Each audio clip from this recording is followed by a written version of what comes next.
하나님의 말씀 마가복음 11장 12절에서 25절까지 말씀입니다. 마가복음 11장 12절에서 25절까지 우리 같이 천천히 합독하겠습니다. 이튿날 그들이 베다니에서 나왔을 때 예수께서 시장하신지라 멀리서 잎사귀 있는 한 무화과 나무를 보시고 곧 그 나무에 무엇이 있을까 하여 가셨더니 가서 보신즉 잎사귀 외에 아무것도 없더라. 이는 무화과의 때가 아님이라. 예수께서 나무에게 말씀하여 이르시되 이제부터 영원토록 사람이 내게서 열매를 따먹지 못하리라 하시니 제자들이 이를 듣더라. 그들이 예루살렘에 들어가니라. 예수께서 성전에 들어가사 성전 안에서 매매하는 자들을 내쫓으시며 돈 바꾸는 자들의 상과 비둘기 파는 자들의 의자를 둘러엎으시며 아무나 물건을 가지고 성전 안으로 지나다님을 허락하지 아니하시고 이에 가르쳐 이르시되 기록된 바 내 집은 만민이 기도하는 집이라 칭함을 받으리라고 하지 아니하였느냐. 너희는 강도의 소굴을 만들었도다 하시매 대제사장들과 서기관들이 듣고 예수를 어떻게 죽일까 하고 꾀하니 이는 무리가 다 그의 교훈을 놀랍게 여김으로 그를 두려워하밀러라. 그리고 날이 저물매 그들이 성 밖으로 나가더라.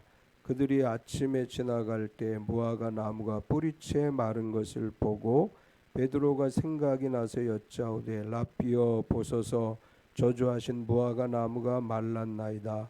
예수께서 그들에게 대답하여 이르시되 하나님을 믿으라. 내가 진실로 너에게 이르노니 누구든지 이 산더러 들리어 바다에 던져지라 하며 그 말하는 것이 이루어질 줄 믿고 마음에 의심하지 아니하면 그대로 되리라. 그러므로 내가 너희에게 말하노니 무엇이든지 구하고 구하는 것은 받은 줄로 믿으라. 그리하면 너희에게 그대로 되리라. 서서 기도할 때 아무에게나 혐의가 있거든 용서하라. 그리하여야 하늘에 계신 너희 아버지께서도 너희 허물을 사하여 주시리라 하시니라. 아멘. 예수님께서 마지막 사역을 위해 예루살렘에 입성하신 그 성전 예루살렘 입성의 이야기와 예루살렘 성전에 들어가셨다가 다시 베다니로 제자들과 함께 내려오신 이야기가 11절까지 이야기입니다. 오늘은 이제 하루가 지난 다음에 예수님께서 다시 베다니에서 예루살렘으로 들어가시는 이야기가 기록되어져 있는데 오늘 말씀에서 예수님이 베다니에서 예루살렘으로 가던 중에 시장하셨다. 그래서 무화과 나무에 열매가 있는지를 보러 가셨는데 무화과에 열매가 없었다. 그래서 예수님께서 그 무화과 나무를 저주하셨고 그 무화과 나무는 뿌리채 말라버렸다. 그리고 예수님께서 성전에 들어가셔서 장사하는 사람들을 내쫓으시고 성전을 청결케 하시면서 내 집은 만민이 기도하는 집이다. 이렇게 말씀하셨고 저녁에 베다니로 돌아오실 때 무화과 나무가 뿌리채 마른 것을 보고 베드로가 이야기하니까 예수님께서 하나님을 믿으라. 그리고 의심하지 않으면 그대로 되리라. 이렇게 말씀하시면서 기도에 대한 교훈을 하셨습니다. 오늘 예수님께서 하신 이 말씀 세 가지 이야기가 기록되어져 있는데 이 세 가지 이야기를 중심으로 의심하지 않으면 그대로 되리라. 이런 제목으로 말씀의 은혜를 나누려고 합니다. 이제 오늘 오후 예배는 좀 유튜브에서 우리가 하나 실험을 하고 있어서 자막이 저렇게 나오는데 이제 유튜브에 보시면 그 밑에 이렇게 글씨가 나가게 돼 있어요. 화면 이렇게 전에 우리가 옆에 PPT를 이렇게 같이 보냈는데 유튜브 지금 이제 화면 밑에 구절이 나갈 수 있도록 지금 작업을 우리 예림자매가 열심히 하고 있는 중입니다. 그래서 우리가 전에 봤던 PPT 화면이 아니 왜 저렇게 떴지 이렇게 생각하지 마시고 유튜브를 한번 열어서 보시면 유튜브에서 볼 수 있습니다. 의심하지 않으면 그대로 되리라 이렇게 말씀하셨는데 오늘 말씀에서 첫 번째로 우리가 발견할 수 있는 것은 말라버린 무화과 나무에 관한 이야기입니다. 성경에서 우리가 때로는 조금 이해하기 어려운 이야기들이 성경에 기록되어져 있는데 이 말라버린 무화과 나무도 사실은 조금 이해하기 어려운 그런 내용 가운데 하나입니다. 이 이야기가 전개되는 것을 보면 예수님께서 시장하셨다, 배가 고프셨다 이렇게 기록을 해요. 12절에 보면 이튿날 그들이 베다니에서 나왔을 때 예수께서 시장하신지라. 예수님께서 베다니에서 예루살렘으로 가는 길인데 배가 고프셨어요. 이 왜 배가 고프셨을까요? 이제 몇 가지 추측이 가능하죠. 예수님께서는 하나님이시지만 인간의 몸을 입고 오셨기 때문에 배고픔을 느끼셨어요. 그리고 아픔도 아셨고 슬픔도 아셨습니다. 그 예수님께서 이제 배고픔을 느끼시게 된 것은 몇 가지로 추정해 보면 아마도 베다니에서 식사 때에 식사를 제대로 챙겨드리지 못한 것 같아요. 그러니까 예루살렘에서 열렬한 환영을 받고 저녁에 베다니로 내려와서 다시 아침에 예루살렘으로 가는데 그 어간에 제자들이 아마도 예수님에게 식사를 제대로 차려드리지 못한 것 같아요.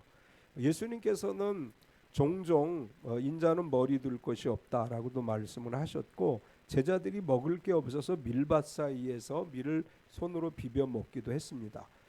그래서 아마도 예수님 주변에 예수님과 12 제자가 먹을 만한 충분한 양식이 없어서 어쩌면 식사를 제대로 차려드리지 못해서 시장하셨을 수도 있다. 또 한편으로는 너무나 바쁘기 때문에 식사하실 겨를이 없었을 수도 있다. 이제 복음서에서 그런 기록을 하죠. 너무나 사람들이 많이 몰려들어서 제자들이 밥 먹을 시간도 없었다. 이렇게 기록을 해요. 아마도 예루살렘에서 열렬한 환영을 받으셨고 베다니로 내려오셨을 때 많은 사람들이 예수님을 따라왔을 가능성도 있고 어쨌거나 아마도 너무나 바쁘셔서 시장하셔서 식사를 제대로 못하셨을 가능성이 있고 또 하나는 사람들이 너무나 많이 몰려들다가 보니까 그들을 사역을 감당함에 있어서 이제 어쨌거나 식사를 못하셨을 수도 있다. 근데 중요한 것은 배가 고프신 가운데 이렇게 길을 가는데 무화과 나무를 보신 거예요.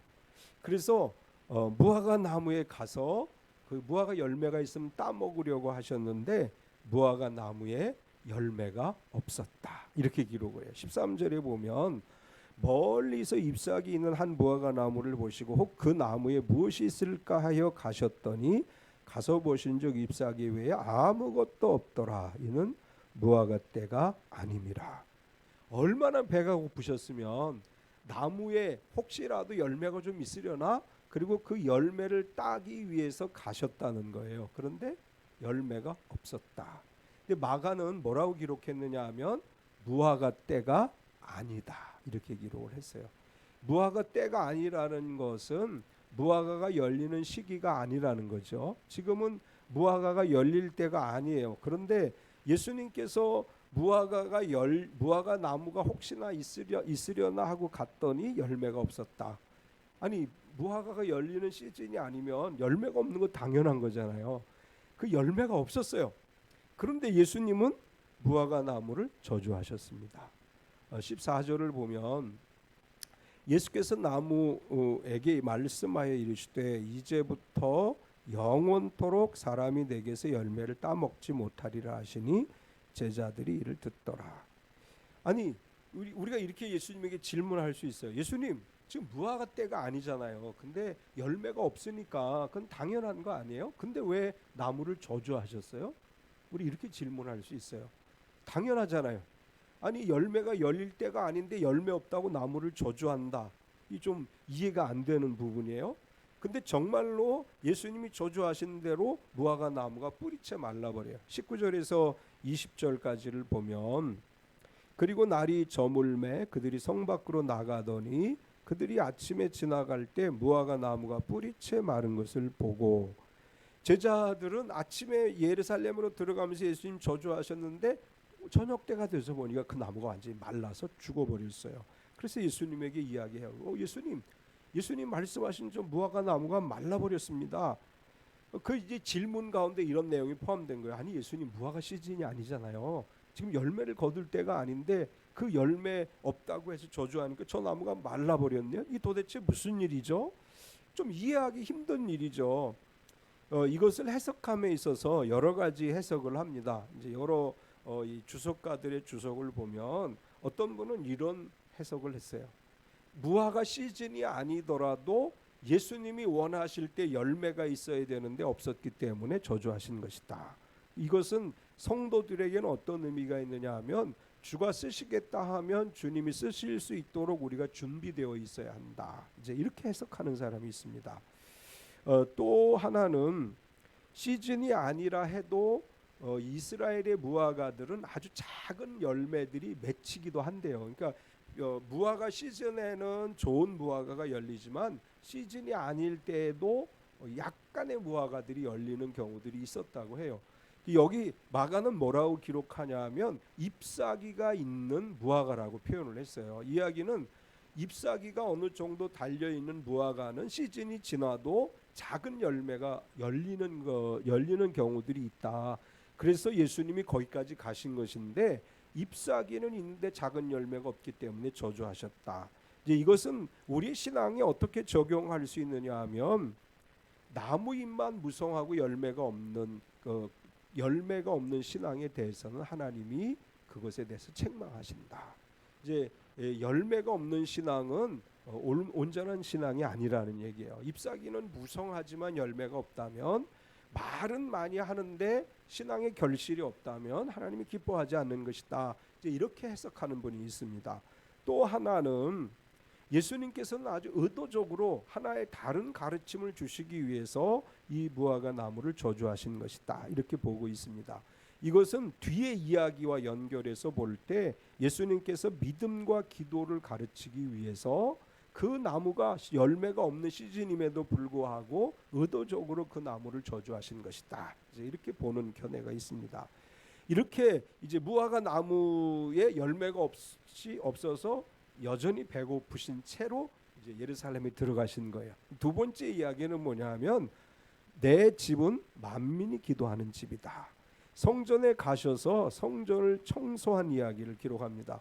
사실 복음서에 보면 요한복음에는 예수님의 초기 사역 때 성전을 청결하게 하신 이야기가 기록되어져 있어요. 반면에 이제 공관복음에서는 예수님께서 마지막 일주일을 지내시면서 성전을 청결하신 이야기를 기록합니다.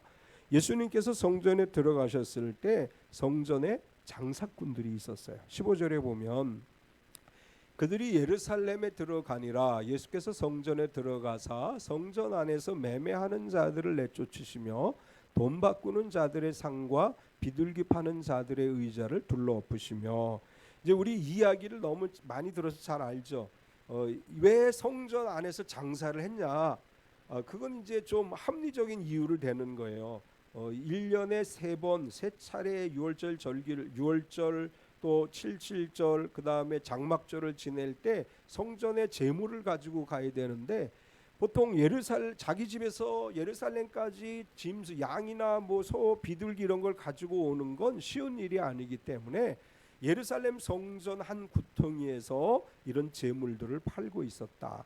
이제 장사하는 사람들이 이렇게 얘기해요. 하나님 앞에 이왕이면 싱싱한 제물, 좋은 제물을 드려야 되는데 집에서부터 가지고 오면 힘들지 않냐. 여기 아주 싱싱한 제물이 준비되어 있으니까 이 제물을 가지고 제사를 드려라. 이건 제사를 돕기 위한 것이다. 또 환전상들이 있었다고 기록하죠. 우리가 성경을 읽어보면 성전에서 드려지는 돈, 성전에서 쓰는 돈과 성전 밖에서 사용하는 돈이 달라요. 그래서 환전을 해야 돼요. 돈을 받고 가야 돼요. 또 유월절 같은 땐 디아스폴라들이, 흩어진 유대인들이 예루살렘에 오면 그 사람들도 역시 돈을 환전을 해야 돼요.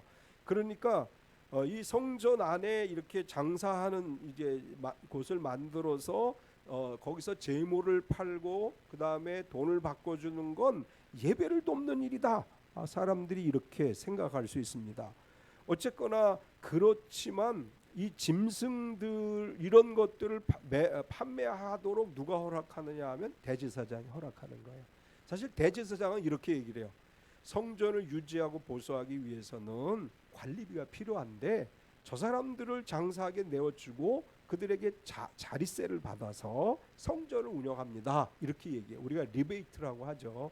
그런데 그 받는 액수가 정말 작은 액수가 아니고 상당히 많은 액수를 받아서 일부는 성전에 쓰고 일부는 제사장이나 서기관들이 개인 용도로 사용을 하는 거예요. 그러니까 장사꾼들은 그 성전 안에 아주 확보된 독립적인 장사터가 있는 거고 거기서 비싸게 팔아서 이익을 남겨서 제사장이 리베이트를 주고 그러니까 이제 사람들이 생각할 때에는 나름 합리적인 거죠. 성전 보수를 위해서 장사꾼들이 돈을 내고 또 성전 안에서 드려지는 제물을 사서 드릴 수 있고 근데 문제는 뭐냐 하면 성전에서 짐승의 소리가 들려요. 뭐 양 우는 소리, 염소 우는 소리, 소 우는 소리 그리고 짐승들의 배설물로 인해서 성전이 굉장히 그 악취가 나고 소란하고 이 시장터와 같이 되어 버렸습니다. 예수님은 그런 모습을 보시고 장사꾼들을 내쫓으셨습니다. 15절 16절을 보면 그들이 예루살렘에 들어가니라 예수께서 성전에 들어가사 성전 안에서 매매하는 자들을 내쫓으시며 돈 바꾸는 자들의 상과 비둘기 파는 자들의 의자를 둘러엎으시며 아무나 물건을 가지고 성전 안으로 지나다님을 허락하지 아니하시고 예수님은 그것을 보고 화를 내시면서 장사꾼들의 상을 다 엎어버리고 다 내쫓아 버리셨어요.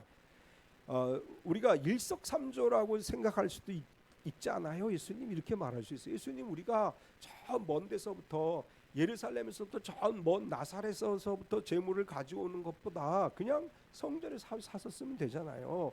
또 거기서 남는 이익은 성전 보수 공사하고 유지하는데 또 쓰기도 하고 얼마나 좋아요 예수님 이렇게 이야기할 수 있는데 왜 예수님은 다 내쫓으셨느냐? 성전 하나님을 예배하는 곳이기 때문입니다. 이제 큰 교회 가면 교회 입구에 서점이 있어요. 성경책을 못 가져온 사람들은 서점에 성경책을 사요. 그건 과연 우리가 어떻게 봐야 될 것인가? 교회 안에서 주일날 이렇게 성경책을 팔고 신앙서적을 팔고 뭐 목사님의 예전에는 목사님의 그 설교 테이프도 팔고 막 이렇게 했는데 이런 것은 우리가 어떻게 봐야 되느냐? 예수님의 말씀에 비추어서 보면 그건 하나님 기뻐하시는 일은 아니에요. 성전은 장사하는 것이 아니에요. 성전에서 장사하고 매매하고 이것은 하나님이 기뻐하시는 것은 아니다. 그래서 예수님께서 그런 것들을 다 내쫓으셨어요. 성전은 하나님을 예배하는 곳이고 하나님께 기도하는 곳이고 하나님 앞에 나아가는 곳이기 때문에 성전에서 세상 즐거움을 누린다든지 매매한다든지 하는 행위는 하나님이 기뻐하시는 일이 아니다. 그래서 예수님은 다 내쫓으신 다음에 이렇게 말씀하셨어요. 내 집은 만민이 기도하는 집이라. 17절을 보면 이에 가르쳐 이르시되 기록된 바 내 집은 만민이 기도하는 집이라 칭함을 받으리라 하지 아니하였느냐. 너희는 강도의 소굴을 만들었도다 하시매. 거룩한 성전에서 장사꾼들을 다 몰아내고 예수님이 하신 말씀에 내 집은 만민이 기도하는 집이다. 이것은 예레미야 말씀을 인용한 것입니다. 교회는 기도하는 집이에요. 물론 예배하는 곳이지만 우리가 일상 중에 기도는 어디서든지 물론 할 수 있지만 정말 간절하게 주님을 만날 수 있는 것이 교회입니다. 우리는 언제든지 교회에서 주님 앞에 기도하고 하나님을 만나고 그렇게 하나님을 의지하는 삶을 살아갈 수 있습니다. 언제든지 힘들고 어려운 일이 있을 때 기도가 필요할 때 만민이 기도하는 집에 와서 기도하시기 바랍니다. 하나님 앞에 간절히 기도하면 그 기도를 하나님 반드시 들어주시는데 예수님께서 장사꾼들을 내쫓으시는 장면을 바라본 대제사장과 서기관들은 어떻게 해요? 예수님을 죽이려고 모의합니다. 18절을 보면 대제사장과 서기관들이 듣고 예수를 어떻게 죽일까 하고 꾀하니 이는 무리가 다 그의 교훈을 놀랍게 여김으로 그를 두려워함일러라. 대제사장과 서기관들이 예수님을 죽이려고 한 것은 두 가지 이유예요. 하나는 장사꾼들을 다 내쫓으면 리베이트가 없어지는 거예요. 이 돈이 없어지는 거예요. 사람이 제일 이 마음을 움직이는 게 돈이에요. 그러니까 자기들에게 있어서 돈이 이익이 없어진다고 생각하니까 예수님에 대해서 분노하기 시작을 해요. 또 하나는 뭐냐 하면 예수님을 많은 사람들이 따르고 예수님 말씀에 감동을 받는 것을 보고 시기심이 가득해서 예수님을 죽이려고 합니다. 이 대제사장과 서기관들은 종교는 있는데 믿음이 없어요. 그들은 종교는 있는데 또 하나님이 없어요. 종교는 있는데 사랑이 없어요. 그래서 예수님이 자신들의 종교적 이익을 빼앗아 가려고 한다. 그래서 예수님을 죽이려는 음모를 꾸미게 됩니다. 세 번째 이야기는 기도하고 구하는 것은 받은 줄로 믿으라, 이렇게 말씀을 하셔요. 예루살렘 성전을 청결하게 하신 다음에 저녁 무렵에 다시 베다니로 오시는데 베드로가 그 아침에 오전에 예수님이 저주하신 무화과 나무가 마른 것을 보고 이야기합니다. 예수님, 오전에 저주하신 무화과 나무가 말랐습니다. 예수님께서 그 이야기를 듣고 제자들에게 뭐라고 말씀하시느냐 하면 믿고 의심하지 않으면 그대로 되리라, 이렇게 말씀하셔요. 23절을 보면 내가 진실로 너희에게 이르노니 누구든지 이 산더러 들려 바다에 던져지라 하며 그 말하는 것이 이루어질 줄 믿고 마음에 의심하지 않으면 그대로 되리라.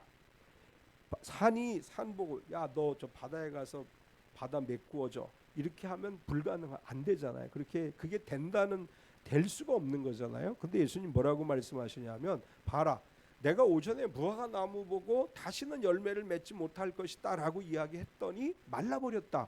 마찬가지로 너희들도 어떤 일에 대해서 분명하게 믿음을 가지고 선포하고 하나님이 하실 줄 믿습니다 라고 믿으면 그대로 이루어진다, 이렇게 말씀하시는 거예요.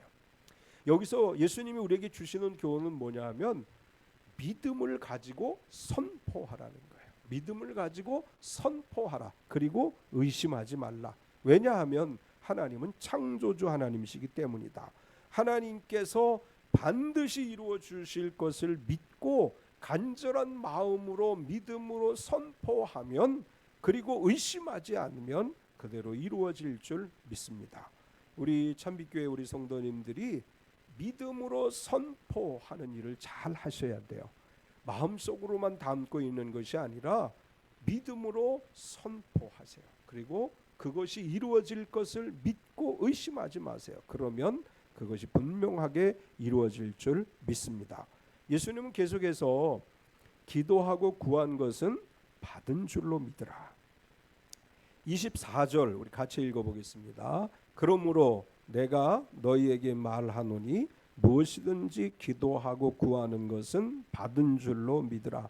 그리하면 너희에게 그대로 되리라. 아멘. 믿음으로 선포하고 의심하지 않으면 그대로 된다. 그리고 기도하고 구한 것은 받은 줄로 믿으라. 그러면 너희에게 그대로 되리라. 기도가 없어서 이루어지지 않는 게 아니라 기도는 많이 하는데 믿지 않아서 안 되는 거예요. 기도는 많이 하는데 의심하기 때문에 안 이루어지는 것이다. 예수님은 우리에게 분명한 이야기를 하셔요. 너희가 기도할 때 믿고 구하라. 받은 줄로 믿으라. 그러면 이루어지리라. 의심하지 맙시다. 기도한 것은 우리 되게 이렇게 기도회 때 막 열심히 기도하고 나가면서 다 털어버리고 가죠. 막 열심히 기도하고 나가면서 뭐라 그래요? 근데 안 될 것 같아 이러고 나가죠. 그건 안 돼요. 반드시 기도하고 의심하지 말고 믿고 기다리면 이루어질 줄 믿습니다. 마지막으로 믿음의 기도를 위해서 필요한 것은 용서하는 것이다. 25절을 보면 같이 또 읽겠습니다. 서서 기도할 때 아무에게나 혐의가 있거든 용서하라. 그리하여야 하늘에 계신 너희 아버지께서도 너희 허물을 사하여 주시리라 하시니라. 믿음의 기도에서 중요한 게 한 가지 있어요. 용서하는 거예요. 마음에 미움과 원한과 또 이런 마음들, 시기심 이런 마음들을 가지고 기도하는 기도는 하나님이 들어주시지 않아요. 마태복음 5장부터를 우리가 산상수훈 또는 산상보훈이라고 얘기하는데, 산상수훈을 얘기하실 때 예수님은 이렇게 말씀하셔요. 너희가 하나님께 예물을 드리기 전에 형제와 먼저 화해하라. 가서 화해하고 온 다음에 하나님께 예물을 드려라. 기도하기 전에 우리가 뭘 해야 돼요? 용서해야 돼요. 마음에 미움이 가득한 채로 하는 기도는 응답이 없습니다. 하나님은 우리에게 먼저 용서하라고 말씀하세요. 아직 마음에 미워하는 사람 혹시 있어요? 용서하세요. 기도를 열심히 하는데 응답이 안 돼요. 왜 안 돼요? 아직 용서가 안 된 사람이 있으면 응답이 안 돼요. 사람들을 미워하지 말고 용서하세요. 누구나 다 용서하면 하나님이 우리의 죄와 허물도 용서해 주시고 우리의 기도도 응답해 주시는 줄 믿습니다.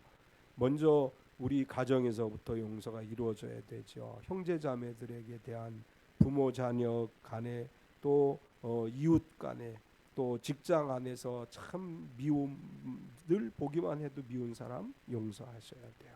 사업 경영하시는 분들은 자기 거래처라든지 직원이라든지 참 믿게 하는 사람들 미워하지 말고 용서하셔야 돼요. 그리고 하나님 앞에 기도하면 우리가 용서한 만큼 하나님이 우리를 용서해 주시고 그 용서의 마음을 가지고 기도할 때 기적이 일어나고 응답의 역사가 일어나는 줄 믿습니다. 오늘 예수님께서 말씀하셔요. 하나님의 전은 만민이 기도하는 집이다. 누구든지 주님 앞에 나와서 기도하라. 그러면서 기도하면서 믿음으로 믿고 입으로 선포한 것은 의심하지 않으면 그대로 이루어질 것이다. 오늘 이 말씀이 우리에게 주시는 약속의 말씀이 돼서 이 말씀의 그 경험, 이 말씀대로 이루어지는 것을 경험하고 연말에는 하나님께서 나의 이 기도에 응답하셨습니다라고 그렇게 우리가 서로 나누는 시간을 갖게 되어지기를 축원합니다. 이 시간 우리 한번 기도하겠습니다. 주님, 우리가 믿는다고 하면서 늘 의심하고 믿는다고 하면서도 믿음 없이 살아갈 때가 참 많습니다. 하나님, 우리가 기도한 모든 것들은 이루어짐을 믿게 하여 주시고 또 우리가 믿고 입으로 선포한 것은 그대로 이루어질 것을 믿고 의심하지 않게 하셔서 지금 우리 앞에 많은 어려움들이 있지만 그 어려움 속에서도 하나님 응답받게 하여 주시고 또 우리가 미워하는 사람 없게 하여 주셔서 우리에게 잘못한 사람들을 용서하고 사람들과 화해하고 화평을 이루는 삶이 되게 하옵소서. 우리 같이 한번 합심해서 기도하겠습니다. 할렐루야. 거룩하신 하나님 감사합니다. 우리가 늘 주님 바라보고 의지하는 가운데 살아가게 하여 주시되 진실로 하나님 우리가 믿음의 기도를 하나님께 올려드리게 하여 주시옵소서. 우리의 기도가 의심하는 기도가 되지 않게 하여 주시고 우리의 우리가 기도가 끝나고 나서도 또 의심하지 않게 하여 주시고 또 우리가 기도 끝나고 나서 의심하는 말을 하지 않고 믿음 없는 말을 하지 않게 하여 주시옵소서. 진실로 하나님 우리에게 믿음의 말을 하게 하여 주시고 또 우리 마음에 흔들림이 없이 진실한 믿음으로 살아가는 삶이 되게 하여 주시옵소서. 주님이 함께 하시면 이루지 못할 일이 없음을 믿습니다. 주님이 함께 하시면 능히 이루지 못할 일이 없음을 믿습니다. 하나님 우리가 흔들림 없는 믿음으로 또 변함없는 믿음으로 언제나 동일한 믿음으로 주님을 바라보고 의지하며 살아가게 하여 주시고 진실로 하나님 앞에 온 마음으로 예배하며 나아가는 삶이 되어지게 하여 주시옵소서. 진실로 하나님 우리 안에 오셔서 우리를 붙들어 주시고 우리 가운데 역사해 주시고 우리의 삶을 통해 하나님의 선하심이 드러나게 하여 주시며 하나님께서 함께 하시는 은혜를 누리며 살아가게 하여 주시옵소서. 주님 우리가 용서하게 하여 주시옵소서. 사랑하게 하여 주시옵소서. 언제나 우리 마음에 하나님의 사랑과 은혜가 넘치게 하여 주시옵소서. 우리 마음에 미움이 없게 하여 주시옵소서. 모든 사람들을 사랑하고 포용할 수 있는 넓은 마음을 주시옵소서. 진실로 하나님 우리의 마음이 하나님을 닮게 하여 주시고 하나님 아버지의 마음과 예수 그리스도의 마음과 성령의 마음을 가지고 살아가는 삶이 되게 하여 주시옵소서. 진실로 주님 이곳에 함께 하실 믿습니다. 우리 안에 역사하실 믿습니다. 주님 인도하여 주시옵소서. 주님께서 말씀하신 대로 우리가 믿음으로 선포한 것은 의심하지 않고 믿을 때 그대로 되어짐을 믿습니다. 사랑하는 주님, 우리 박효구 장로님 선포하는 대로 이루어지게 하여 주시옵소서. 사랑하는 조태진 안수 집사님 사업체에서 선포하고 기도하는 대로 이루어지게 하여 주시옵소서. 사랑하는 정종장 원사님 자녀들을 위해 또 가족을 위해 교회를 위해 선포하는 대로 이루어지게 하여 주시옵소서. 사랑하는 차진주 집사님 선포하는 대로 이루어지게 하여 주시옵소서. 박성호 집사님 선포하는 대로 믿고 기도하는 대로 이루어지게 하여 주시옵소서. 사랑하는 조현정 집사님이 선포하는 대로 하나님 앞에 간구하는 대로 이루어지게 하여 주시옵소서. 사랑하는 성경수 집사님 입으로 선포하고 기도하는 대로 이루어지게 하여 주시옵소서. 사랑하는 송경수 집사님 입으로 선포하고 기도하는 대로 이루어지게 하여 주시옵소서. 우리 예림 자매의 기도가 이루어지는 줄 믿습니다. 예림 자매가 입으로 선포하는 대로 성취되게 하여 주시옵소서. 우리 사모님 교회를 위해서 또 가족을 위해서 여러 가지를 기도하고 선포하는 대로 이루어지게 하여 주시옵소서. 이 오후에 참석한 우리 할아버지 할머니들이 마음으로 하나님 앞에 기도하고 믿고 선포한 대로 이루어지게 하여 주시옵소서. 예수님의 이름으로 기도드리옵나이다.